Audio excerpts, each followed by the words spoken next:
Warren বাফেটের 6টি উক্তি যা আপনার জীবনকে বদলে দেবে। 1. কখনোই আয়ের একমাত্র উৎসের উপর নির্ভর করবেন না। বিনিয়োগের মাধ্যমে বিভিন্ন উৎস তৈরি করুন। 2. আপনার যা প্রয়োজন নেই তা যদি আপনি ক্রয় করতে থাকেন তবে শীঘ্রই আপনার যা আছে তা বিক্রি করতে হবে। 3. খরচের পর যা অবশিষ্ট থাকে তা সঞ্চয় না করে বরং সঞ্চয়ের পর যা অবশিষ্ট থাকে তা খরচ করুন। 4.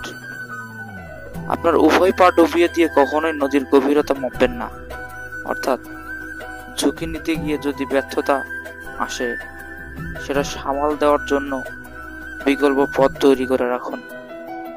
5. কখনোই সব ডিম এক খাঁচা বা ঝুড়িতে রাখবেন না। আপনার সব অর্থ কখনোই এক জায়গায় বিনিয়োগ করবেন না। কোনো দুর্ঘটনা ঘটলে সবই হারাতে হবে। 6. সততা খুবই দামি একটা উপহার, তা কখনোই সস্তা লোকের কাছ থেকে আশা করবেন না। ধন্যবাদ।